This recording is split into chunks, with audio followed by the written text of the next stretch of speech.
Global Competition, Democracy versus Authoritarianism. Welcome to this occasional webinar series brought to you by the Dorothea Green Lecture Series at Florida International University Stephen J. Green School of International and Public Affairs. I'm David Kramer, Senior Fellow in European at the Green School at FIU here in Miami, and want to welcome you to today's session. Today's subject, Global Competition, Democracy versus Authoritarianism, is not a new one, simply resulting from the pandemic. It has been percolating for years, though it has been brought into the limelight by various governments' responses to the pandemic. The worrying situation in Hong Kong, where authorities in Beijing are threatening that city-state's autonomy and its citizens' rights as we speak, is also placing a spotlight on the rise of authoritarianism and the threats to freedom. Freedom House has documented a decline in political rights and civil liberties around the world for an astounding 14 years in a row. Its most recent Freedom in the World report. Democracy and pluralism are under assault. Dictators are toiling to stamp out the last vestiges and spread their harmful influence to new corners of the world. So how bad is it? Is the pandemic making matters worse, worrying what already was a disturbing situation? We have a great panel to discuss these and other issues. Martin Palush is director of the Václav Havel Program on Human Rights and Diplomacy in the Stephen J. Green School of International and Public Affairs here at FIU. One of the signers of Charter 77 in the then Czechoslovakia, Martin has served as a Czech ambassador to the US and to the UN, among other senior posts. Eduardo Gamarra has been at FIU since 1986, where he is professor of political science in the Department of Politics and International Relations, an expert on Latin America and the Caribbean. He also specializes in public opinion polling. Nicole Bibbins-Sadaka serves as the chair of the Global Politics and Security Concentration at Georgetown University's Master of Science in Foreign Service program, where she's also professor in the practice of international affairs. She's also a fellow at the Human Freedom Initiative at the Bush Center, where she co-authored a recent report, Choose Freedom. And last but not least is Lindsay Lloyd, Bradford M.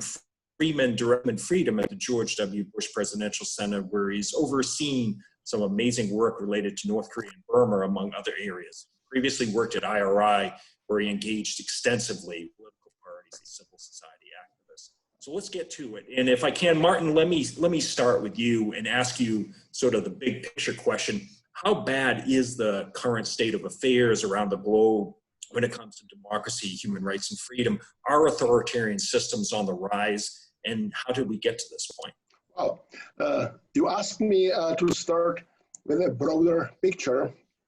So let me state at the beginning that this type of conflict between democracy and autocracy, between democratic or autocratic and non-autocratic, is connected with democracy from its very beginning.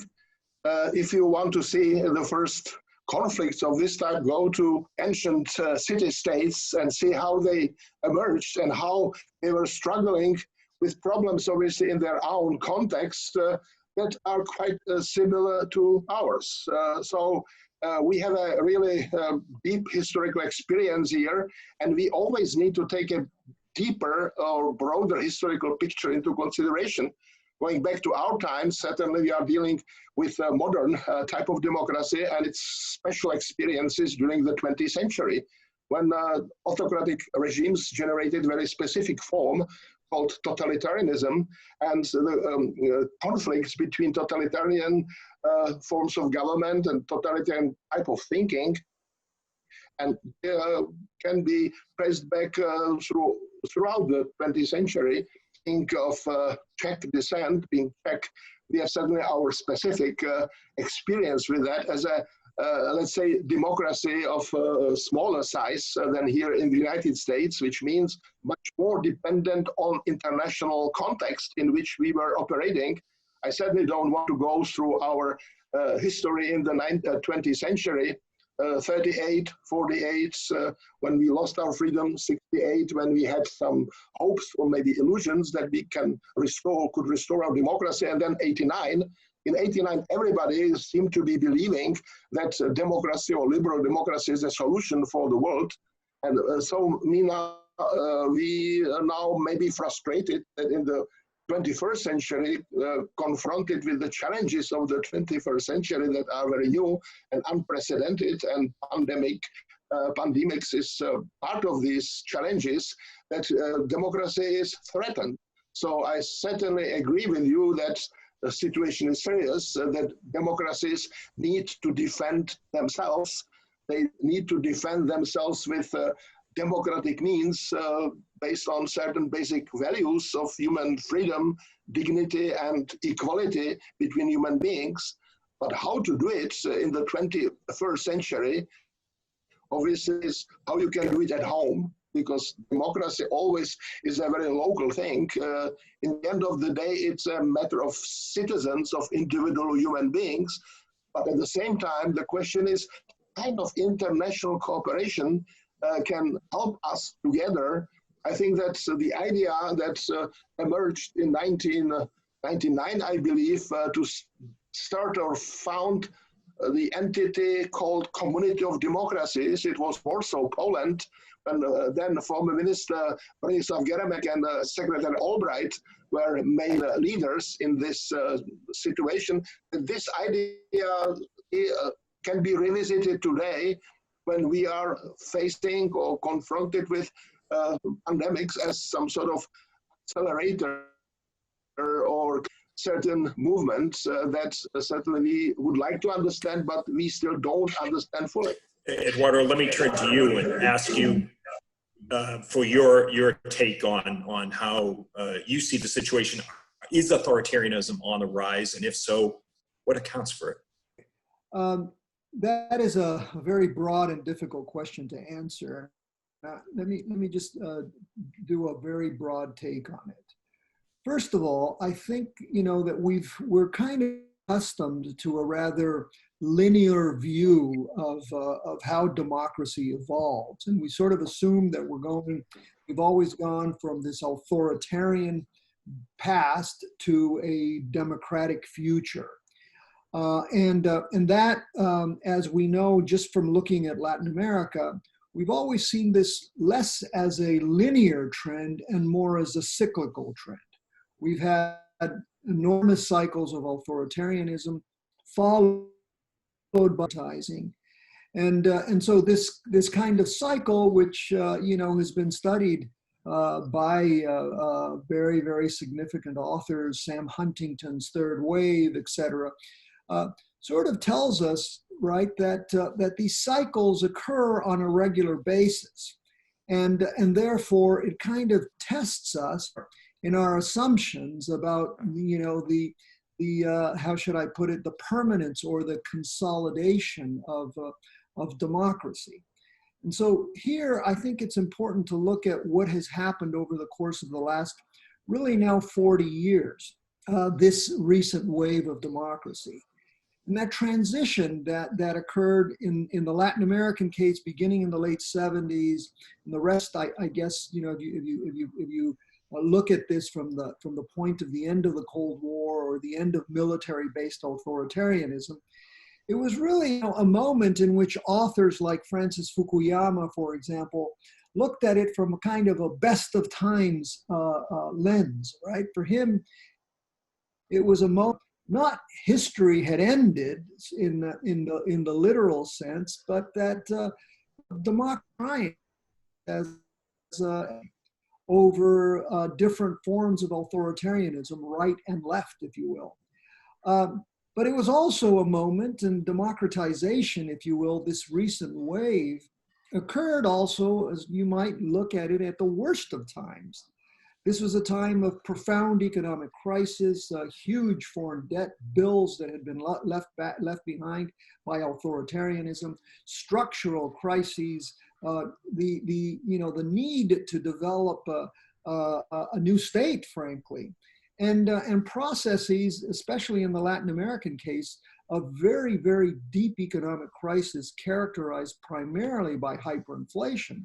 I always note the Bolivian example with 26,000% hyperinflation between August of 1984 and 1985. So democracy brought with it the transition, and this is sort of global in the European case as well, the transitions from communist regimes, right? The expectation, especially that liberal democracy could solve all things, right? It could solve the problems on the political side of representation, of inclusion and participation and so on. And on the economic side, it could solve the problems really of social demand. It could provide jobs for all and so on. And what we now know, of course, is that that was a very tall order and an order that was very difficult to meet. On the economic side, of course, most of us in the world, we move toward what we now generally refer to as globalization, but really it was market-based reforms, market strategies that largely, eliminated the old state-led development strategies that were largely based on macroeconomic stability and which did not give priority, frankly, to the microeconomic sector. So job creation was very small overall. Yes, enormous in terms of capital investment and the like. But the reality is, especially in Latin America and in most of the developing world, that what we have had is an incredible informal sector explosion, where you have enormous rates. In most of Latin America, the average rate of the informal sector is about 60%. 60% of the economically active population is in the sector. And this, of course, has enormous ramifications in terms of how one might look at politics, right? And at the same time, this leads to a fundamental socio-demographic transformation that occurs right at the time of the transition from authoritarianism, and a socio-demographic transformation that really, is characterized not only by this enormous explosion of informality, but it also is characterized by enormous rural-urban migration and huge international migration flows. And so what you end up having is this demographic transformation throughout the world, including the United States, right? This is, I don't want to go too much into how migration trends have transformed our countries, but certainly, we're accustomed in the United States today to look at Central American and Mexican migration. But if you look at what's happening in South America today, the Venezuelan migration has become a huge phenomenon that's now being debated on a global scale. So in the end then, this broad characterization that I've given you leads to some very problematic trends. And the trends are, of course, that, what you have is the enormous rise of resentment, as basically what occurs is what Nora Pippin and other authors have called the democratic deficit. And that is the deficit between what politicians promise in campaigns and what they can effectively deliver when they become part of the political power. And in the end, this deficit, in my view, right, leads toward increasing polarization and above all, declining social trust, right? It's not just declining trust in political institutions, which we generally tend to focus on. Declining trust in political parties, declining trust in judiciaries, certainly declining trust in political environments, political establishments, pardon me. But the decline of social trust as well, right, within this context of polarization, such that what you have is really kind of fascinating, right? At the polar ends of these political spectrum, you have, for example, enormous trust in messianic kind of leaderships, these new populist kind of leaderships. So, for example, individuals like Donald Trump can say, I can shoot somebody on Fifth Avenue and nobody would hold me responsible, right? You can see that very same phenomenon in Bolsonaro's Brazil, for example, or in Morales's Bolivia, or in Orban's Hungary, for example, where his followers forgive him all kinds of trespass, largely because they have this enormous degree of trust in their leader, but they've given up trust in traditional political institutions, and they certainly distrust anybody in the opposition. All right, and we're going to come back to populism in a few minutes, but let me give Nicole and Lindsay a chance here. So Nicole, give us your take on sort of the state of affairs. Is authoritarianism on the rise? Is democracy on the decline? I think it's a mixed picture. So there's no doubt that authoritarianism is on the rise. We have Russia and China that are not only seeking to clamp down on any sort of democratic values and democratic institutions or the possibility of them in their own countries, but they are actively promoting a foreign policy in which they are seeking to oppose democratic forces and democratic values, whether it's Russia's intervention in the elections in any number of European and North American elections, or it's China's export via its economic models of its alternative way of governing, or Russia or China's engagement in international institutions in which they are actively seeking to change international institutions away from the liberal world order that has defined the international system for the last 70 years. So we have that happening, and we have it at a time where we have the United States stepping back from its traditional role of leading the world in promoting and supporting democratic activists around the world. And those two issues are certainly coming in conjunction with many of the issues which Eduardo has talked about, democracy's not delivering, and some of the fractures which we're seeing in different societies. There is a little bit of a glimmer of hope because we do see courageous people in Hong Kong. We do see courageous people, activists in Mexico, in a number of countries pushing back where they see weaknesses in their system and reclaiming or fighting for democracy. So we unquestionably see a decline in democracy around the world. We see a resurgence of those actors, namely Russia and China. We see a retreat of democratic leadership, but we do see a lot of glimmers of courageous hope among activists around the world. Lindsay, let me turn to you and ask you for your take. How serious should we take the concerns about this rise of authoritarianism? Yeah, I think there are both short-term and long-term concerns to deal with here. Short-term, we've obviously got an unprecedented situation with the pandemic that's going on. It has distracted the leading democracies of the world. It has emboldened some of the authoritarians, particularly in China, to act in very different ways. Longer term, though, you alluded to the Freedom House reports, and they do show this is not a pattern that began recently. We've seen 14 years of declines. We've seen this really across the world, not limited to any one particular region or any one particular type of state.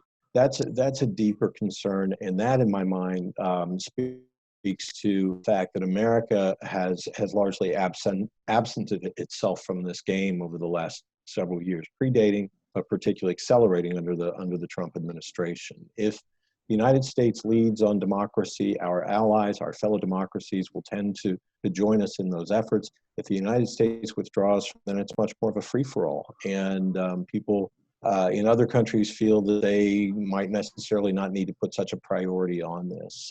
There is both good news and bad news in this. We look at it with great concern on what's happening in Hong Kong. We can also be, I think, cheered by the fact that the Hong Kongers are doing whatever they can to defend the semi-democracy that they've enjoyed over time, and they're not taking this quietly, far from it. How it ends up is anybody's guess right now, but there is still, I think, this great hunger for democracy, for human rights around the world, and even a coronavirus pandemic hasn't been able to stop that. Martin, let me ask you about the part of the world you come from, and that's Central Europe, which was such an inspiration 30 some odd years ago in driving this third wave of democracy and demand for freedom, respect for human rights. What's happened in that 30-year period where a lot of concerns about the situation in Hungary and Poland and elsewhere? First of all, we are all 30 years older. Some people passed away. Václav Havel is not anymore with us. That's very significant thing. And obviously now we see younger generation coming, and the question is whether this new generation is able to derive or have their point of departure in the experiences we have been making before the revolution, and the legacy of the past has been transformed into the existing system now. What I would stress, just following the discussion now that has started, obviously there are two things here. One thing is democracy as, I would say, articulation of genuine human nature. Each of us, I think, wants to be recognized and being seen as a holder of rights with full dignity and with what it means with that. But on the other side of things, you have global order. Before 1989, Cold War order was putting us into a certain situation whether we liked it or not. And so even our form of resistance was based on this fact. And then 1989 situation changed. So now we are seeing a new world order in process of creation. And the question is how these two things go together. Just small, Raymond Aron once published a book about the United States imperialistic republic, which is an observation that on one democracy, republic, and at the same time you have country that has aspiration or even responsibility to keep certain order of things in place. And so the combination of these two things in Czechoslovakia and then in the Czech Republic now and Slovakia, it's a new world, new situation. So if you ask me how I evaluate now democracy in Czech Republic, I would not be seeing it as a tragic case of failure. But at the same time, we have so many concerns. I can start with President of the Czech Republic, with the Prime Minister, and going all the way down through the system. But as a Czech, I know that as long as the world is not, I would say, against us, if our failures are kept in this beautiful part of land called territory of the Czech Republic, we would be able to go through it. But if the bigger, fragmented and turned into a chaos, obviously then smaller countries like the Czech Republic, we also can generate our populist leaders. We also can generate as many stupidities as anywhere else. And the question is democratic spirit strong enough to stabilize the situation and not to let things going in a wrong direction? Eduardo, you touched on populism, and I want to come back on that issue. It's not a new phenomenon, of course, but it seems to be on the rise these days. How do you explain the appeal of populism in some of these countries? Well, as I was saying before, right, we have this enormous trend, worldwide trend, which largely is built on this, of political and social resentment stemming from the failure of democracy to deliver. And especially, I'm looking at it from the Latin American lens, but I think there are manifestations of this even in places like the United States, right? And you could say this, that this is a phenomenon that probably is related to kind of structural trends. For example, the very, very phenomenal transformation of our economy that we faced over the last 30 years. On the one hand, because of immigration, so just by virtue of the rise, for example, of automation, of robotization, if you will, that has essentially changed the nature of the workings here in the United States, and which has also affected much of the rest of the world as well. So you have this growth in informality on the economic side, that transforms itself into on the political side, that makes these kinds of messianic leaders very appealing.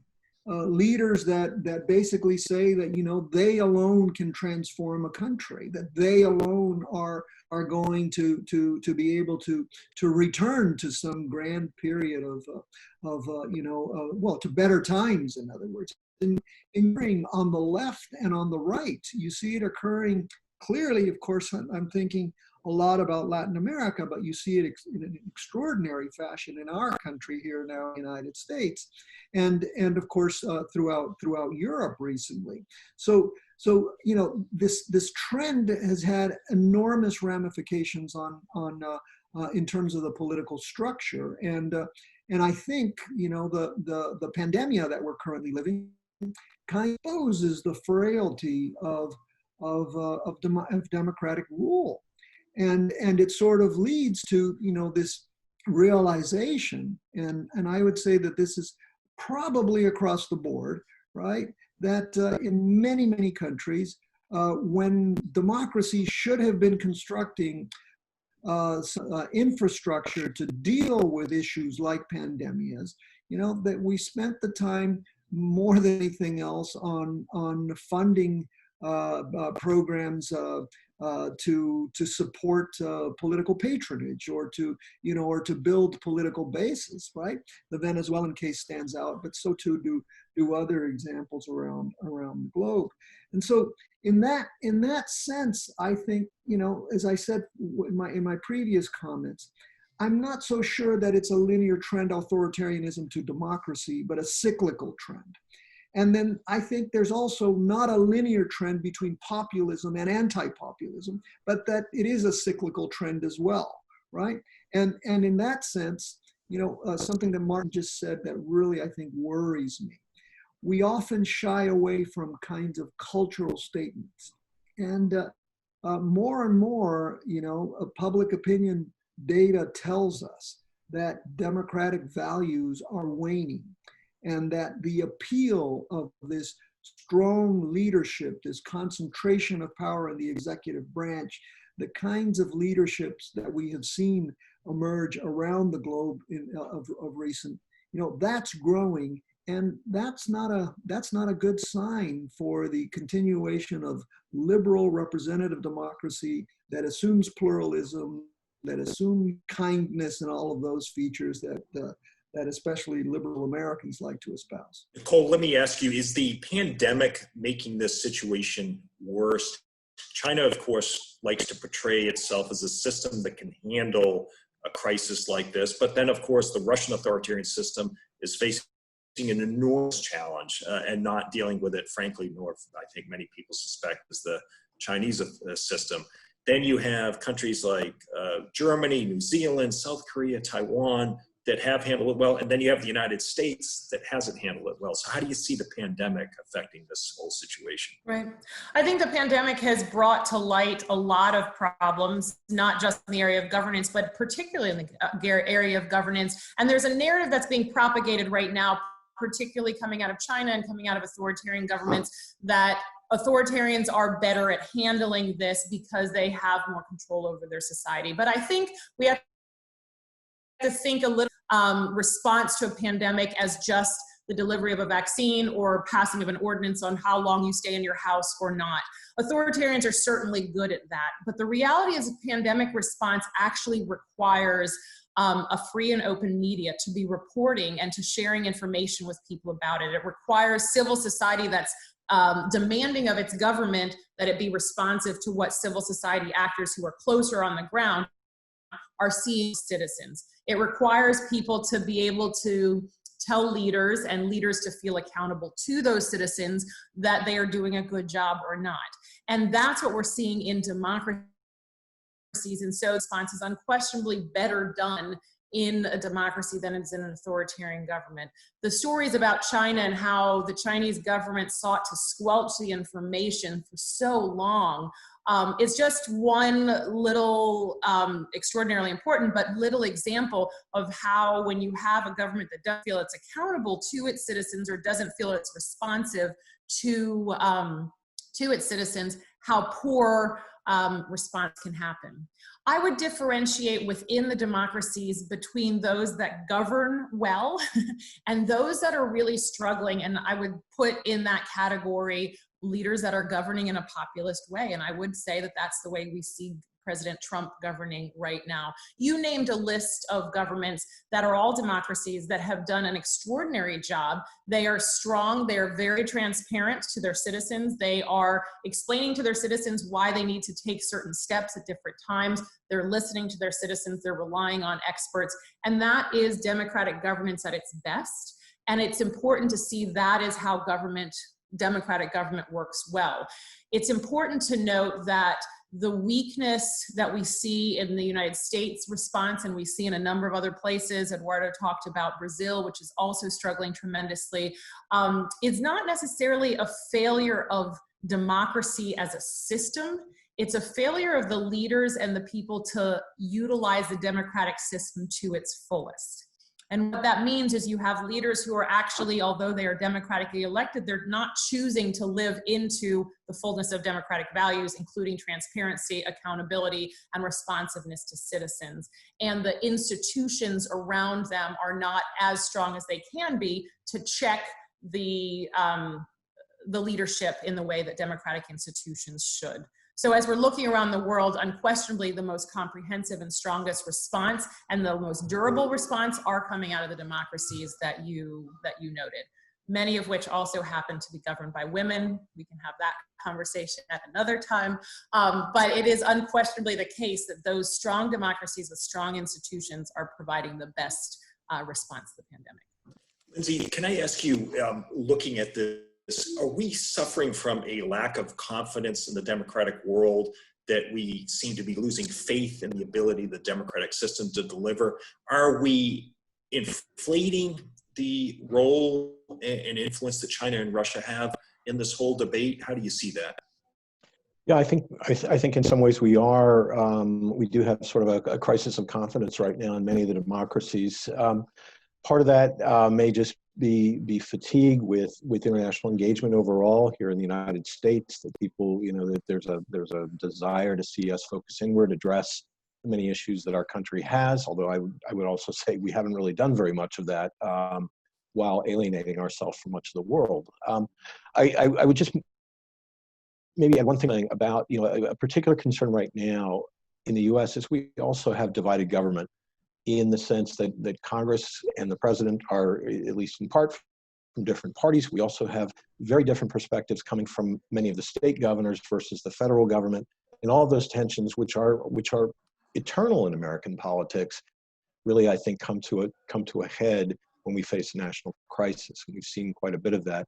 In terms of overrating our would-be foes in China and Russia, I think, David, you said a few weeks ago in a talk at the McCain Institute that Russia is in many ways a paper tiger.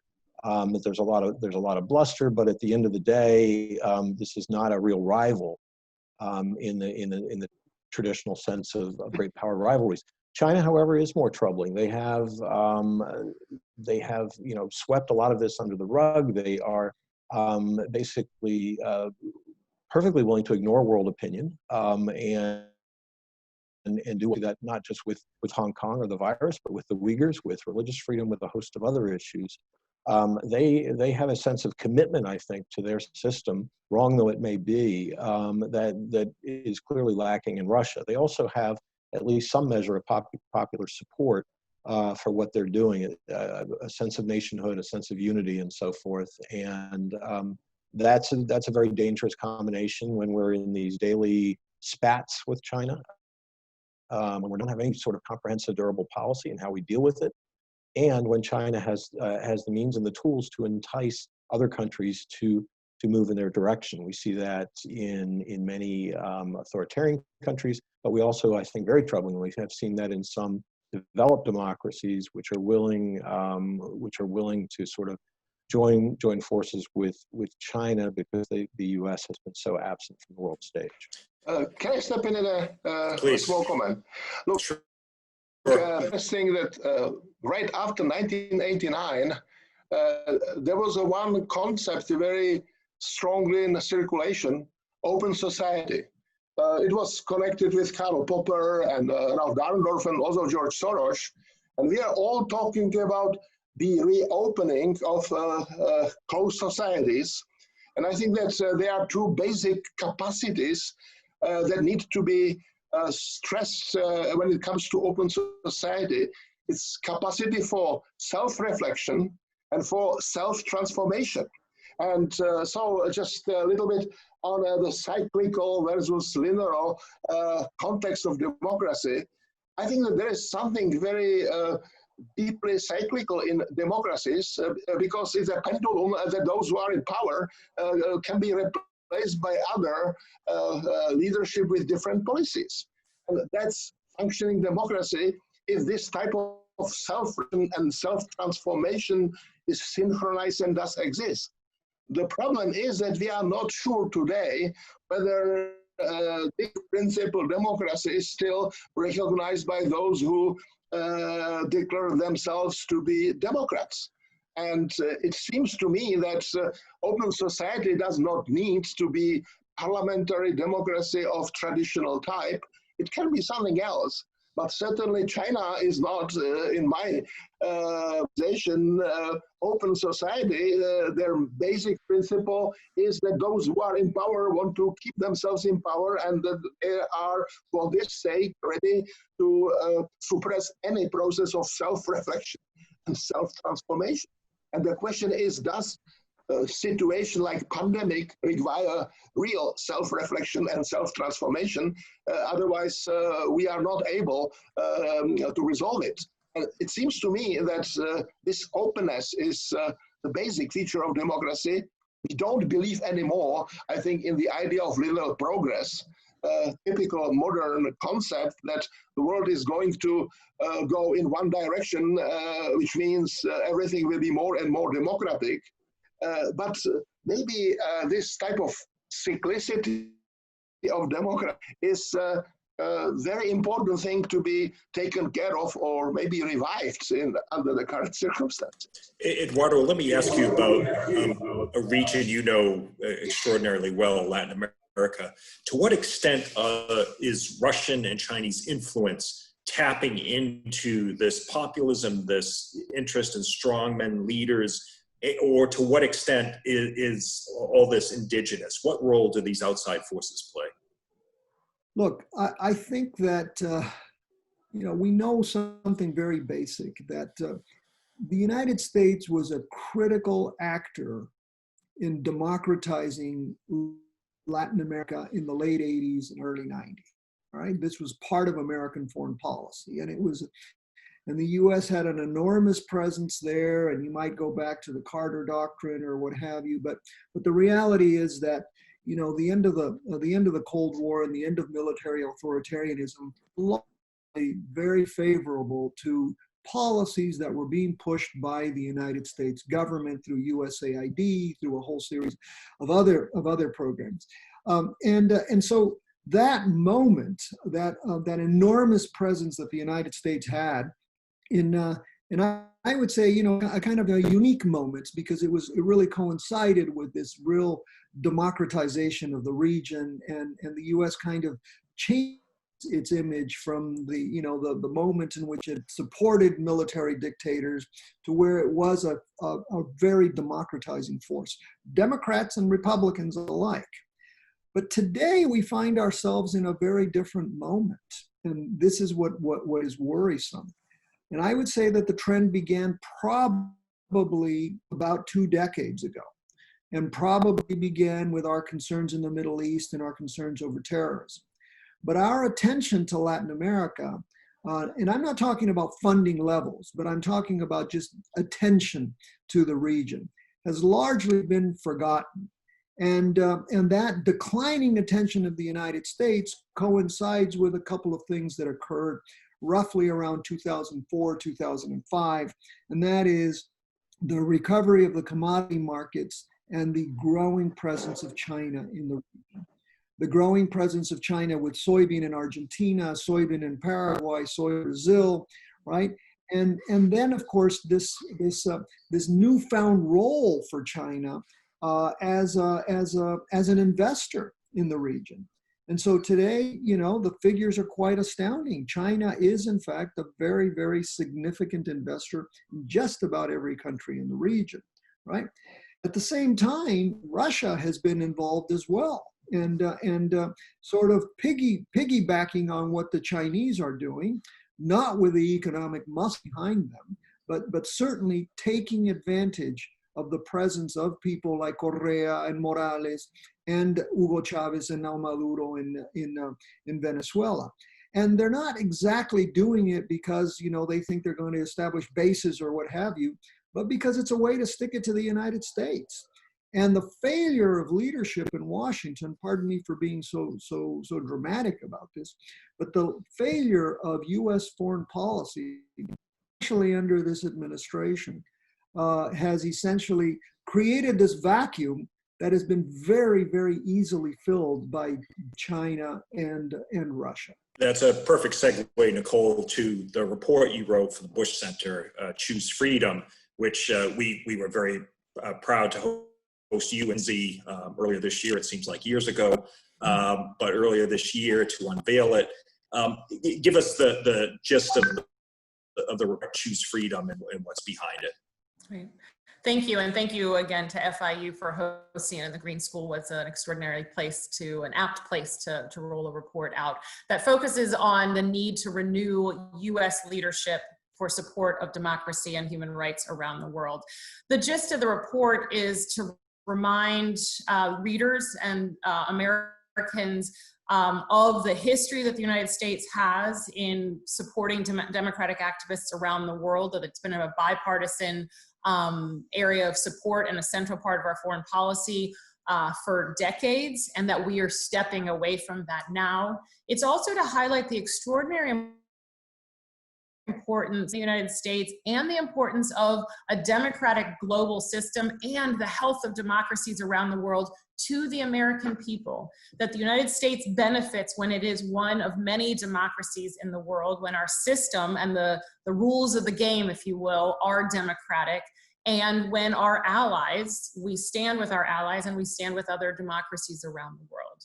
The other part of the report is really to say that this is not something that we can, as Americans, can sit back and hope that somebody does something about.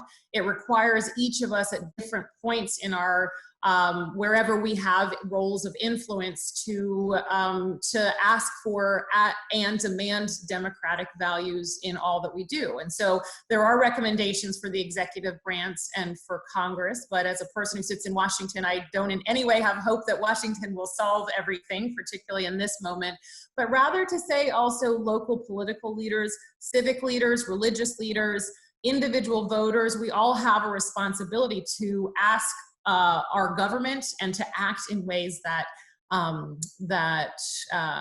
consistent with the values upon which our country is founded.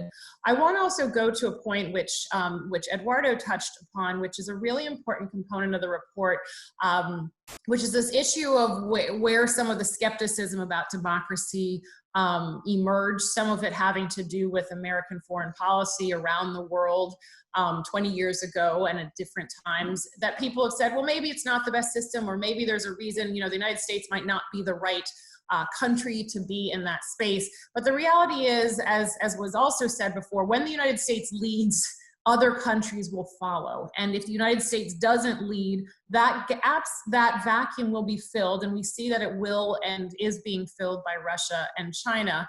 And the way that we bring together these two different points of view of, well, the United States has made a lot of mistakes around the world and the United States needs to lead, is this idea that we've been talking a bit about, which is humble confidence as the United States seeks to lead, right? Humble in the sense that we can look back and point to where the United States has made errors domestically and in our foreign policies, and be honest and open about that, but also rock solid confident in the concepts of democratic values and how democratic values have transformed regions. It has transformed Latin America. If you look at Latin America in the 60s and 70s, it has transformed Central Europe. It has transformed countless countries in Africa and Asia, and it transformed the United States from times where we had massive human rights violations, whether that was in slavery or limitation of political rights and civil rights until the 1960s, late 60s.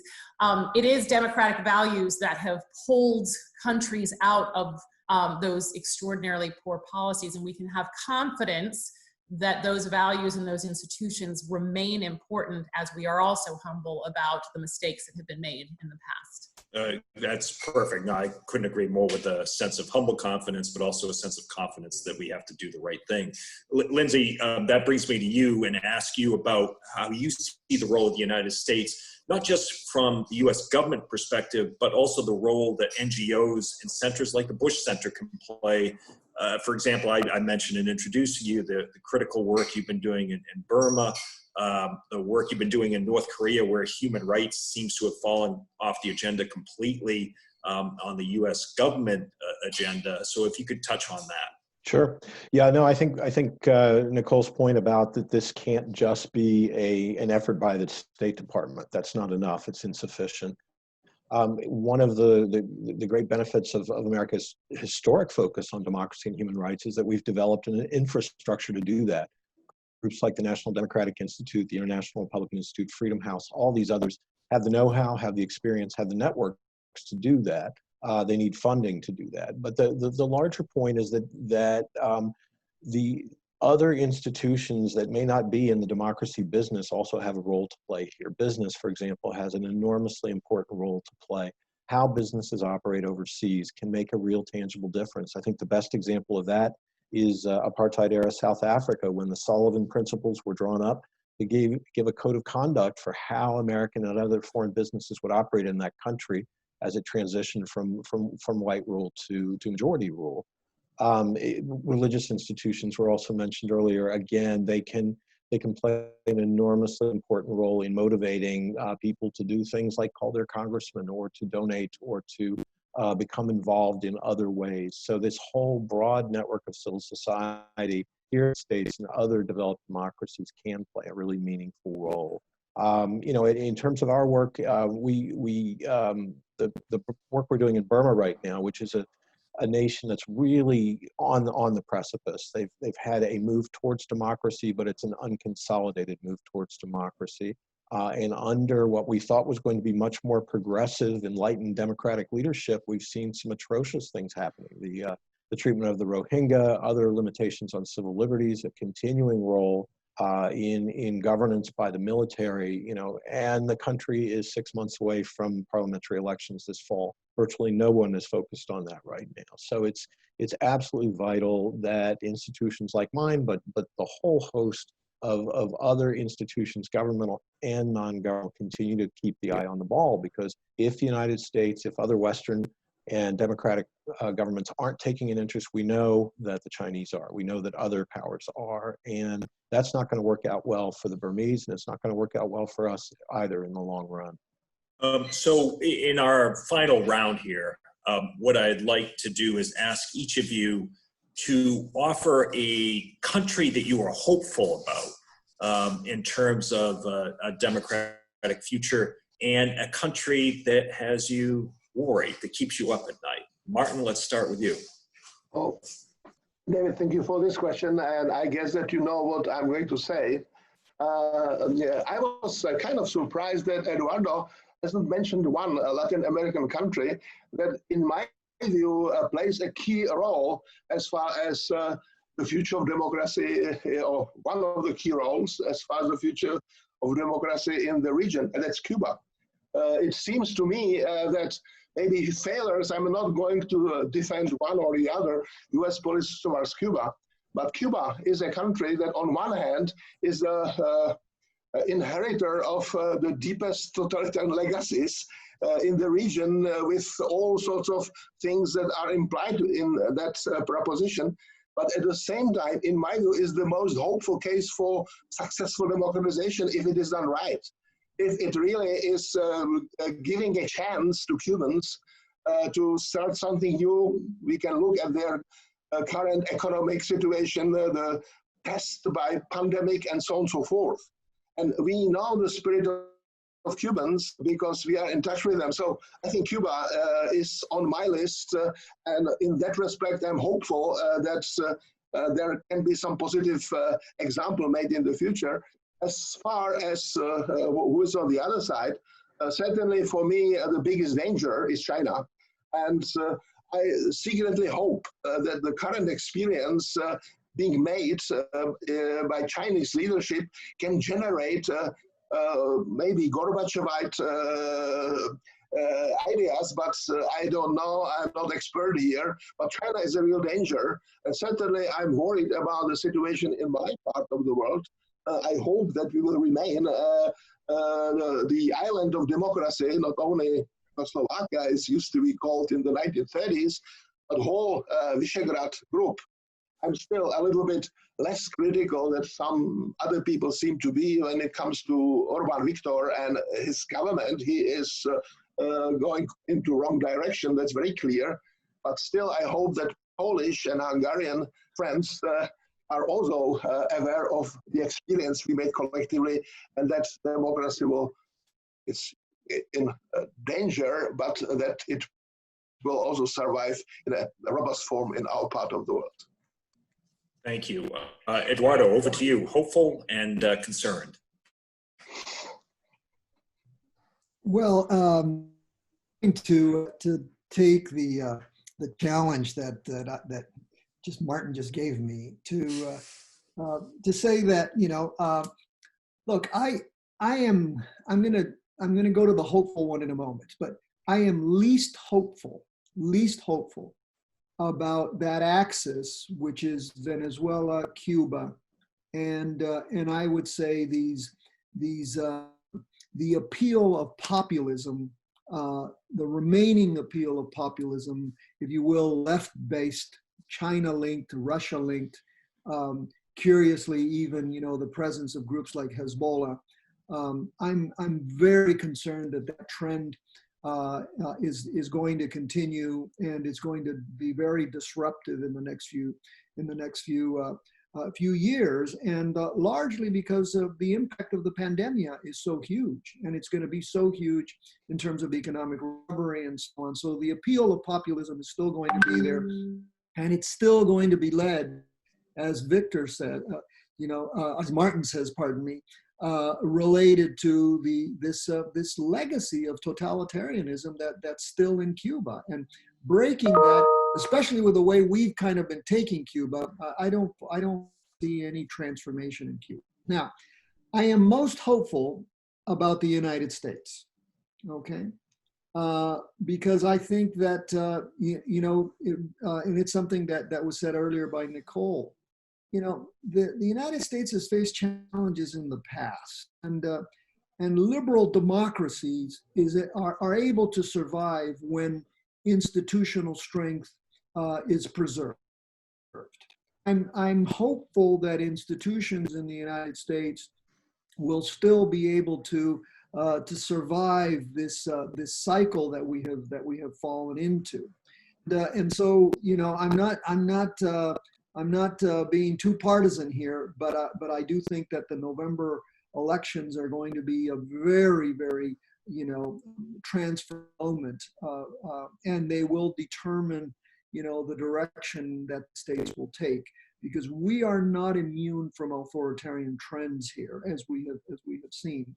And I'm also hopeful that liberal democracies in Latin America, those democracies that have preserved liberalism as a center core of them, the Chiles to a certain extent, but most importantly, countries like Uruguay, right, that have been able to develop institutions and that have been able to balance, you know, their responses to crisis in ways that are very positive. So I remain, you know, very deeply committed to the idea that liberal democracy is the best way to go, and only returning to a fundamental, you know, pattern of liberal democracy in the States, be it, you know, be it dominated by Democrats or Republicans.